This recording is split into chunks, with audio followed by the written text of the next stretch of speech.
British আমলে স্থাপিত ঐতিহাসিক চাঁপাইনবাবগঞ্জের আমনুরা রেলওয়ে জংশন স্টেশন। ১৯৩০ সালে আব্দুলপুর আমনুরা ব্রডগেজের এই লাইনটি চালু হয়। ওই সময় থেকেই আব্দুলপুর আমনুরা শাখা লাইনের সর্বশেষ স্টেশন ছিল চাঁপাইনবাবগঞ্জের আমনুরা রেলওয়ে জংশন স্টেশন, যা পরবর্তীতে এই স্টেশন ঘিরেই আশপাশের অঞ্চল জুড়ে রেল যোগাযোগ সম্প্রসারিত হয়।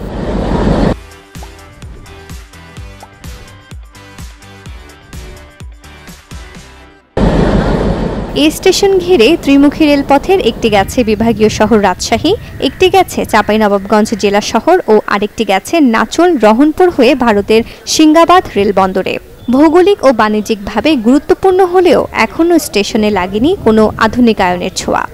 খোলা আকাশের নিচে থাকতে হয়, এই বর্ষার মধ্যে ভিজে ট্রেন ধরতে হয়। টিউবওয়েলের ব্যবস্থা নাই, এটা বাথরুমের ব্যবস্থা নাই। দুর্ভাগ্য হলো সত্য যে এইখানে আমাদেরকে অবহেলিত করে রেখে দিয়েছে। এলাকাবাসীর দাবি, স্টেশনটির আধুনিকায়নে যাত্রী ছাউনি সহ সুযোগ সুবিধা বৃদ্ধি ও যাত্রী সেবা নিশ্চিতে বিভিন্ন সময় আশ্বাসের কথা শোনা গেলেও বাস্তবে কোনো পদক্ষেপ নেওয়া হয়নি।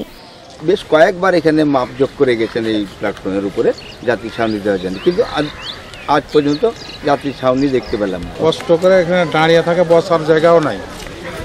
হ্যাঁ, আমরা চাই যে দ্রুত সরকার এটা ব্যবস্থা নেয়।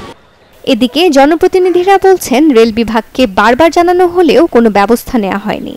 আমাদের দিকে কাউরি খেয়াল নাই, তাই এটাই মনে হয়।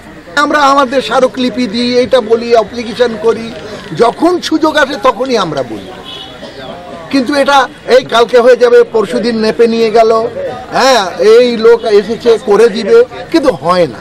এই বিষয়ে একাধিকবার ঊর্ধ্বতন কর্তৃপক্ষকে জানানো হয়েছে। সব প্রক্রিয়া শেষে দ্রুতই যাত্রী ছাউনি নির্মাণ করা হবে বলে জানান স্টেশন মাস্টার। যাত্রী ছাউনি আছে, সেটা দেখা যাচ্ছে যে আমাদের ব্যবহার হয় না। নতুন করে একটা আমাদের যাত্রী ছাউনি অবশ্যই দরকার আছে এবং ঊর্ধ্বতন কর্তৃপক্ষ বেশ কয়েকবার এটার মাপযোগ নিয়ে গেছে, প্রক্রিয়াধীন আছে। ৯৪ বছরের পুরনো এই স্টেশন দিয়ে প্রতিদিন সব মিলিয়ে 10টি ট্রেন বিভিন্ন রুটে যাতায়াত করে। Desk report, channel 24।